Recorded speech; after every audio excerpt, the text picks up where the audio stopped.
Sarah Whitmore was 18 years old when the town council of Fort Pierre, Dakota Territory voted 4-1 to exile her from settlement boundaries for spreading false prophecy, causing unnecessary panic, and wasting community resources on impossible weather preparations.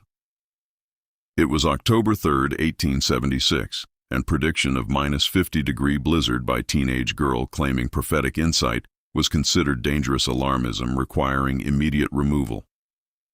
The controversy began September 15th when Sarah told settlement meeting that she'd received vision showing coming winter bringing blizzard with temperatures dropping to -50 degrees, colder than anything Dakota Territory had experienced in recorded history, cold enough that conventional cabins couldn't maintain survivable interior temperatures even with maximum fire, cold enough to kill families huddled beside stoves in structures designed for normal Dakota winters. Fort Pierre was established settlement founded 1872 by fur traders and homesteaders near Missouri River. Population approximately 120 people living in conventional log cabins and frame houses adequate for typical Dakota winters with temperatures ranging from 0 to -20. Sarah's family, Father Thomas and Mother Elizabeth, had homesteaded nearby in 1874. Sarah was a quiet, observant girl who helped with farming and domestic work but occasionally experienced vivid dreams she interpreted as prophetic visions. Most were mundane. Prediction of early frost proved accurate. Vision of neighbor's illness came true. Nothing dramatic until September 15th of vision. She stood at community meeting explaining what she'd seen. 3 nights ago, I received vision clearer than any before. Saw winter bringing blizzard with temperature dropping to -50 degrees. Saw conventional cabins losing heat faster than fires could generate it. Saw interior temperatures dropping to 20 degrees despite stoves burning maximum. Saw families freezing inside their own homes because structures weren't designed for extreme cold beyond normal Dakota experience. Vision showed clearly. Only homes built with massive thermal mass and earth insulation can maintain survivable warmth during -50 conditions. Settlement leader William Morrison dismissed it immediately. Sarah, you've had disturbing nightmare, not prophetic vision. Dakota winters are cold. We experience -20 regularly, but -50 is meteorological impossibility for this region. Even Arctic expeditions rarely encounter such extremes. You're frightening people with impossible scenario. But Sarah persisted over following days explaining vision details to anyone who'd listen. Vision showed specific mechanisms. Conventional log cabin with typical heating can maintain 40-degree differential. If outside is 0, inside achieves 40 degrees with normal fire. But at -50 outside, 40-degree differential only creates -10 inside, lethal cold despite maximum heating. Only structures with thermal mass stone and earth insulation can maintain 70-degree differential needed for survival. Word spread through settlement. Some took her seriously enough to ask questions about protective construction. Others dismissed it as teenage girls' overactive imagination, misinterpreting normal weather anxiety as divine message. Town council called meeting September 28th to address growing disruption over alleged prophecy. Council consisted of 5 members: William Morrison, founder and trader; James Patterson, largest landowner; Samuel Whitfield, merchant; Dutch carpenter Hendrik van Houten, and Norwegian immigrant Lars Olsen. Morrison argued for strong action. This girl spreads impossible prophecy about -50 temperatures that violate established climate patterns. She's causing panic, making people question adequacy of conventional homes we've all built following proven frontier methods. Some families are wasting limited resources on unnecessary modifications based on her false prophecy. We must stop this disruption, Patterson agreed. I've ranched here 4 years experiencing coldest Dakota winters. We see -20 occasionally, -25 during worst conditions. -50 is physically impossible, would require Arctic air mass with no precedent in territorial records. Her prophecy is demonstrably false. Van Houten sided with majority despite being skilled builder who understood thermal dynamics. Conventional log cabin with proper chinking and adequate stove maintains comfortable warmth through normal Dakota winter. Girl exaggerates theoretical cold that won't occur. But Olsen questioned severity of response. Perhaps her vision contains truth even if temperature is imprecise. What harm in being prepared for severe cold possibility? Council voted 4-1 to exile Sarah if she refused to recant prophecy and apologize for causing disruption. October 3rd, Sarah and parents appeared before council. Morrison presented terms. Admit your vision was nightmare misinterpreted as prophecy. Acknowledge that claiming divine revelation about impossible weather is false testimony. Apologize for causing panic and wasted preparation. Promise silence on this matter. Then you may remain in community. Sarah refused despite parents' desperate pleading. I cannot call false what I know is true. Vision was clear and detailed. -50 blizzard is coming. Conventional structures will fail to maintain survivable warmth. People should prepare while they can. I won't deny what I was shown. Then you're exiled from Fort Pierre boundaries until April 1st, 1877, Morrison declared. Your parents may remain, but you personally must leave within 72 hours. Return before April 1st, and you'll be arrested. She left October 6th with wagon containing possessions, tools, and money parents gave her, $90 representing their modest savings. Drove 8 miles to unclaimed land on Slight Rise where she could prove up homestead independently. Filed claim October 7th, securing quarter section rights.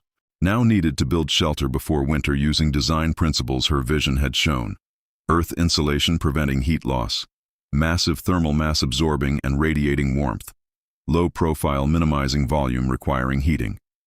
Her solution combined traditional Norwegian turf house design with Dakota Soddy construction, creating hybrid structure optimized for extreme cold resistance. Foundation was partially excavated, creating semi-underground dwelling.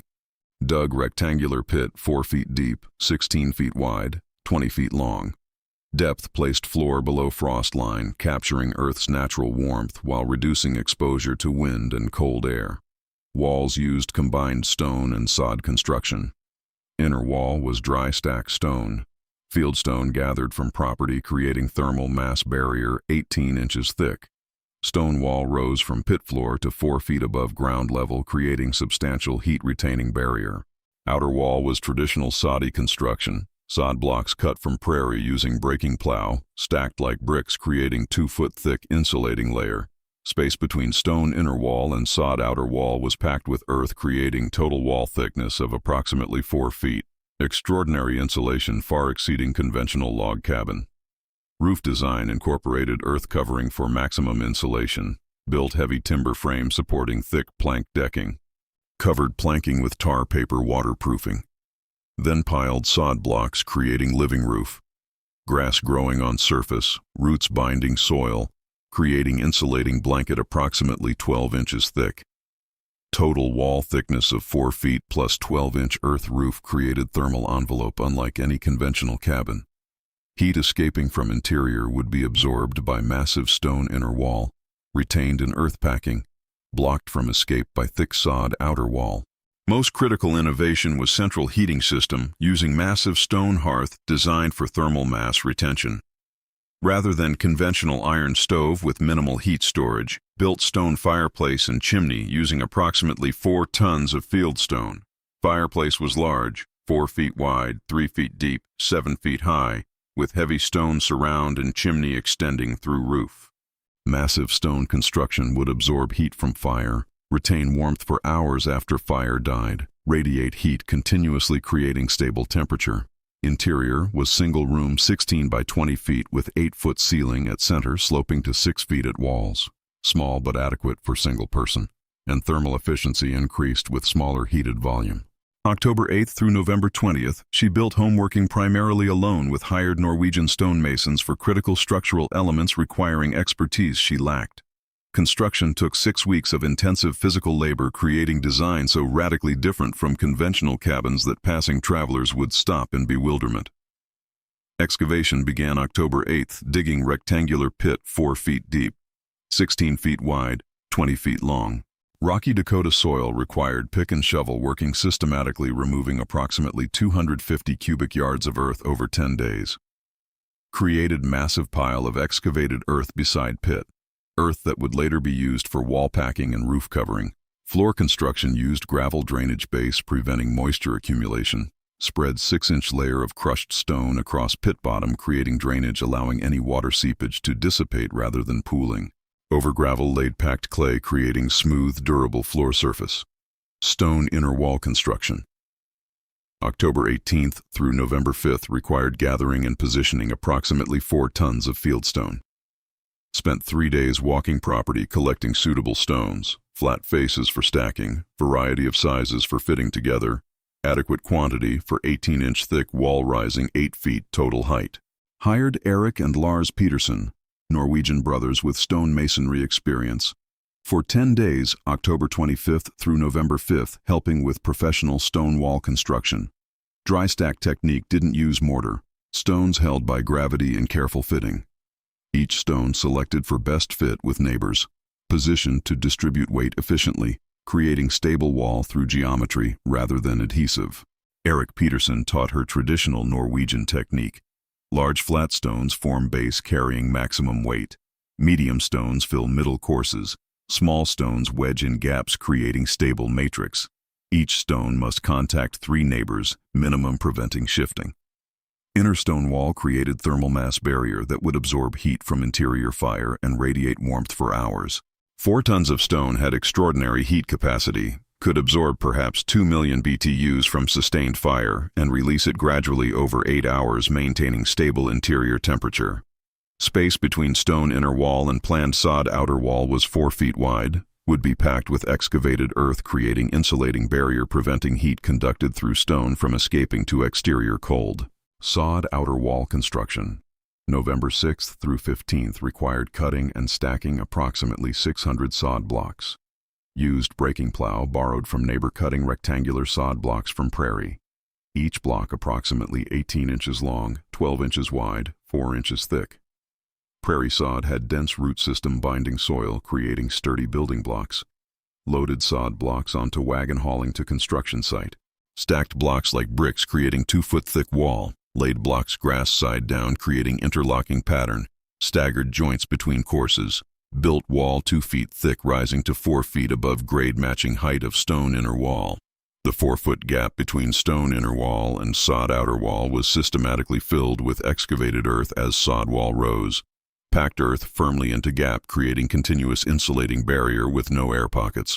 Total wall assembly, 18-inch stone inner, 4-foot earth middle, 2-foot sod outer, created wall thickness of 7.5 feet at base tapering to 6 feet at top. Extraordinary thermal barrier far exceeding any conventional construction.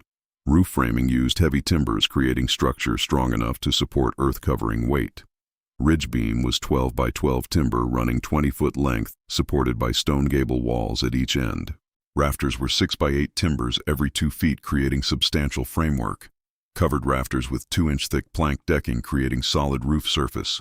Over planking laid tar paper in overlapping courses creating waterproof membrane. Then began piling sod blocks creating living roof. Laid blocks grass side up creating continuous earth covering approximately 12 inches thick. Grass roots from sod blocks would grow together binding entire roof into coherent mass. Living grass would absorb rainfall preventing erosion. Roots would prevent soil washing away, creating self-maintaining waterproof insulating blanket. Massive stone hearth construction was most labor-intensive element requiring professional masonry over 8 days. Central fireplace measured 4 feet wide, 3 feet deep, opening 6 feet high creating substantial firebox. Used approximately 4 tons of fieldstone, same stone gathering effort as walls but requiring precise placement for structural stability and heat efficiency. Petersen brothers built firebox using flat stones creating smooth interior surfaces, reflecting heat into room. Throat above firebox narrowed to 18-inch square flue, creating draft for smoke removal. Chimney rose through roof extending 4 feet above ridge, creating adequate draw. Critical innovation was thermal mass surrounding firebox. Rather than minimal stone with thin profile, built massive stone surround. Stones extending 3 feet in all directions from firebox opening creating thermal battery weighing several tons. This mass would absorb heat from fire over hours of burning, then radiate absorbed heat for 6 to 8 hours after fire died, maintaining interior warmth through night without continuous burning. By November 20th, home was complete, appearing more like earthen mound than conventional cabin. From distance looked like natural hillside with chimney emerging from grass-covered dome. Only south-facing entrance revealed human construction, heavy timber door set in stone wall opening. Travelers would stop questioning unusual structure. "Why have you built earth mound instead of proper cabin?" they'd ask. Sarah would explain about vision and -50 cold requiring extreme thermal protection. Most would shake heads, dismissing her as foolish girl wasting effort on excessive preparation. November brought normal early winter, cold but unremarkable. People in Fort Pierre felt vindicated that Sarah's prophecy was proving false.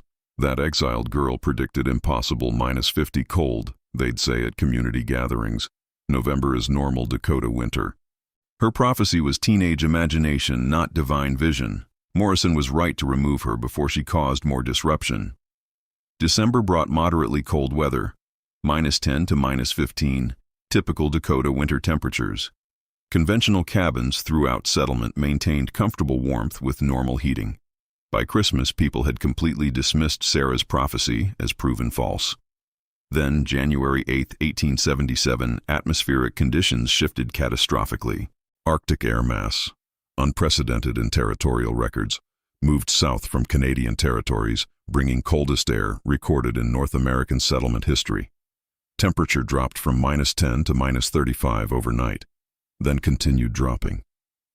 January 9th morning, -42 degrees. January 10th morning, -48 degrees. January 11th morning, -52 degrees. -52 degrees, exactly matching Sarah's prophesied impossible temperature. At -52, conventional cabin heating systems failed catastrophically to maintain survivable interior warmth through physics of heat transfer that exceeded design limits of frontier construction. George Patterson's cabin illustrated failure mechanism that repeated throughout settlement. Built 1874 using standard Dakota log construction, 8-inch diameter pine logs stacked horizontally, notched at corners, gaps chinked with moss packed with clay. Conventional iron heating stove positioned in cabin center. Cast iron box 18 inches square burning wood. In normal -20 Dakota weather, Patterson cabin maintained comfortable 55 to 60 degrees interior temperature, with steady fire consuming approximately half cord per day. Heat generated by burning wood exceeded heat lost through walls, roof, and floor, creating stable warm interior. But at -52, fundamental heat transfer dynamics changed catastrophically. Temperature differential, difference between warm interior and cold exterior, drives heat flow through materials.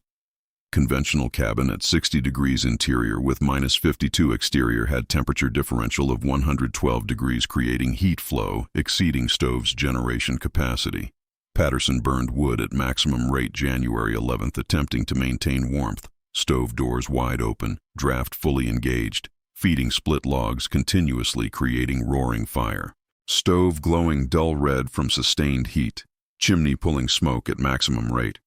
Consuming approximately 1.5 cords per day, triple normal rate, yet interior temperature steadily dropped. By 6 p.m. January 11th, interior measured 32 degrees despite maximum fire. By 9 p.m., 28 degrees. Patterson family, wife Mary and 4 children ages 4 through 11, huddled within 3 feet of red-hot stove, wearing all clothing plus blankets wrapped around shoulders. Children showing early hypothermia symptoms. Youngest daughter confused, asking nonsensical questions.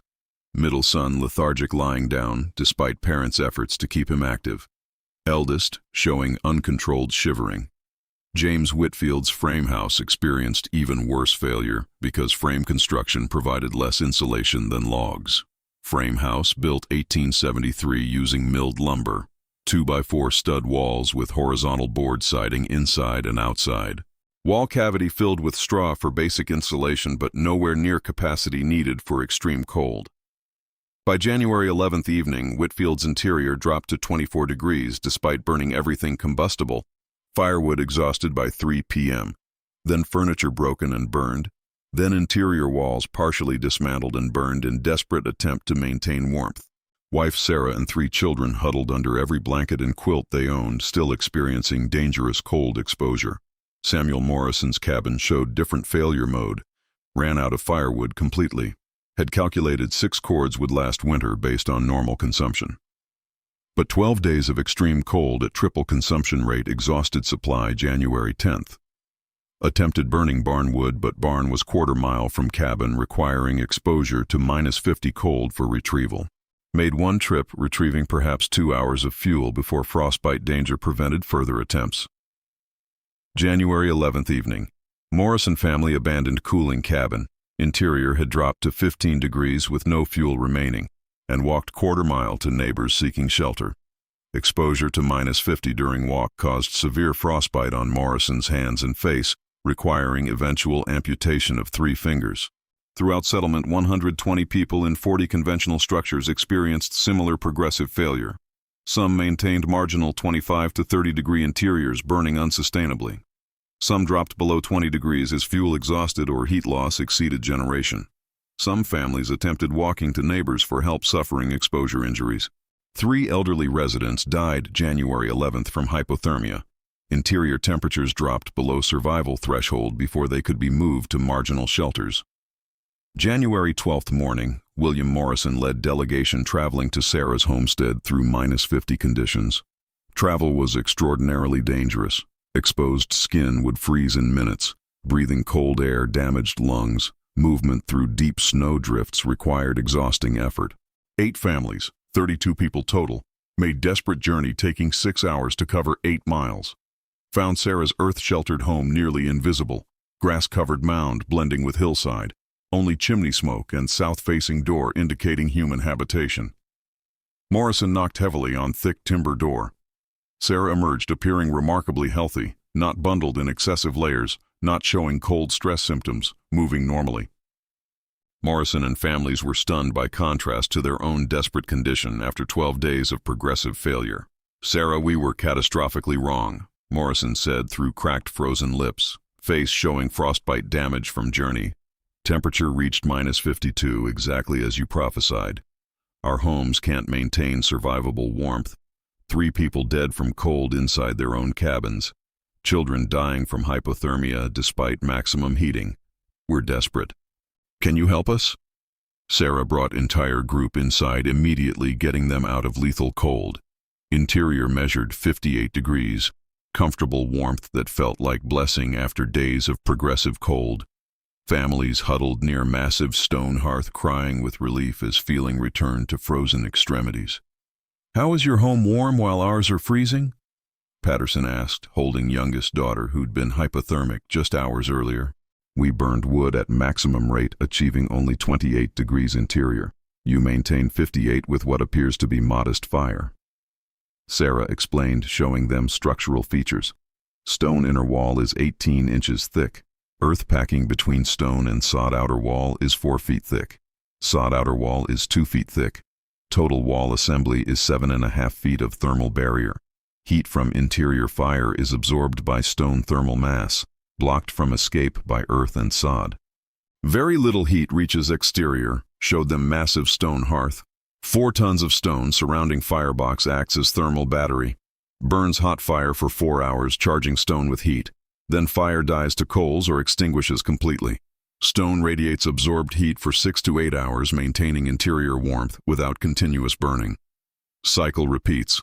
4 hours charging, 8 hours radiating. Demonstrated by letting fire die completely. Even with no active flame, stone hearth radiated warmth, maintaining 55-degree interior temperature. Conventional iron stove has minimal thermal mass. When fire dies, heat stops immediately. Stone hearth continues providing warmth for hours after fire ends. This thermal mass effect is difference between survival and death at -50. Over following days, Sarah coordinated emergency response housing and heating 32 people temporarily while teaching emergency construction. Her earth-sheltered home could accommodate 12 people maximum sleeping on floor. Remaining 20 needed emergency shelter.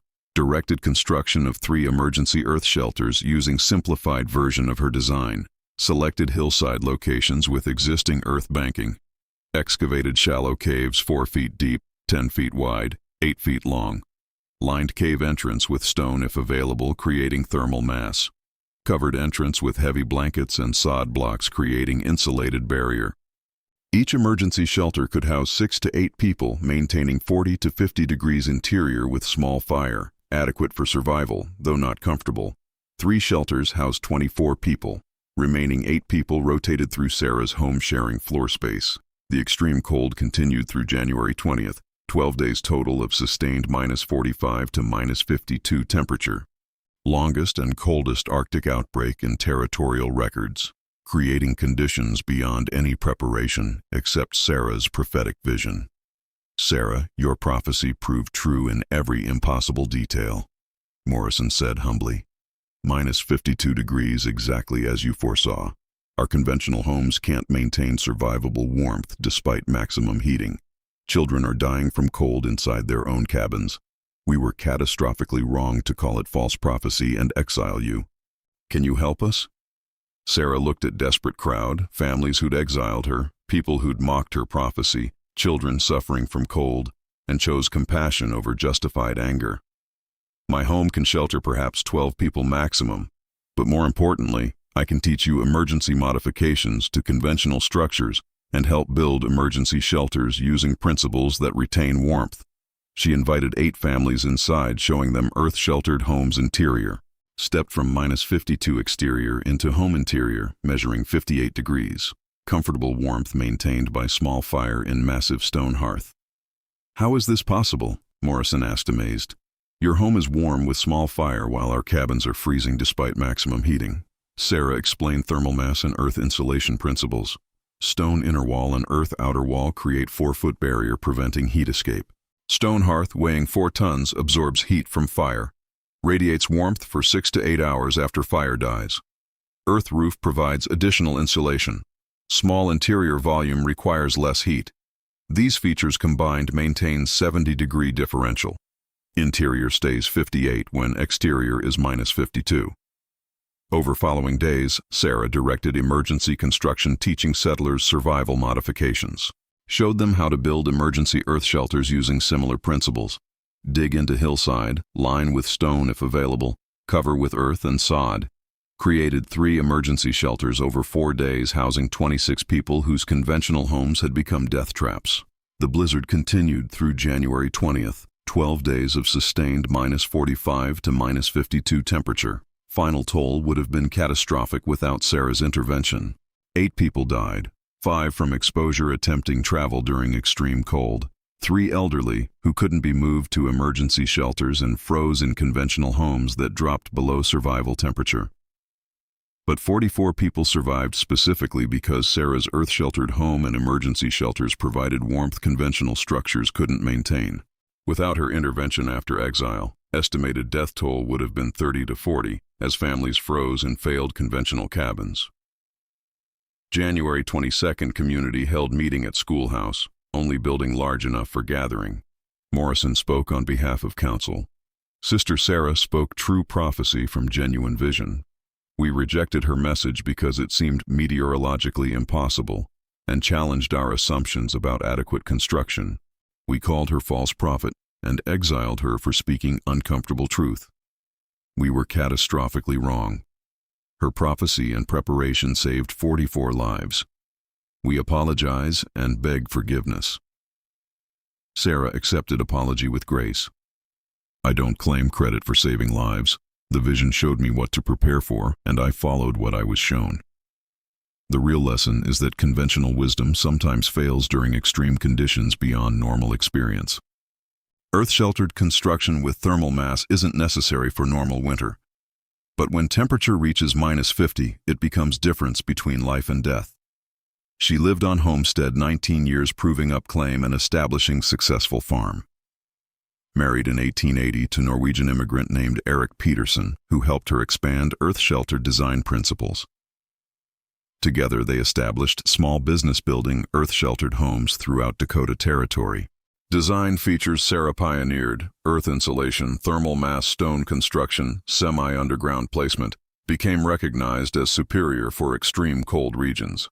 Approximately 30 families built similar structures over following decade, particularly in northern Dakota Territory prone to Arctic air outbreaks. She lived until 1943, dying at 85. Her obituary in Dakota newspaper focused on 1876 prophecy and earth-sheltered home that saved lives when conventional structures failed. Modern building science recognizes principles Sarah discovered empirically. Earth-sheltered construction provides superior insulation. Earth temperature below frost line stays relatively constant, creating thermal buffer. Thermal mass stone absorbs heat during fire, releases slowly maintaining stable temperature. Semi-underground placement reduces wind exposure and cold air contact. Same principles used in modern earth-sheltered and thermal mass construction. The meteorological event was genuine. January 1877 Arctic outbreak brought coldest temperatures in North American territorial history, with official readings reaching -57 at some locations, -52 at Fort Pierre. The story is about a young woman who received vision others dismissed as impossible because temperature exceeded historical records, who was punished for speaking uncomfortable truth about approaching danger, who proved message through preparation that saved lives when impossible cold proved all too real, because sometimes true prophecy sounds impossible until it happens. Sometimes youngest voice carries most important warning. Sometimes being exiled for unpopular truth is preparation for leadership when truth becomes undeniable. And sometimes the home everyone mocked as excessive becomes the shelter everyone needs when nature exceeds all previous experience.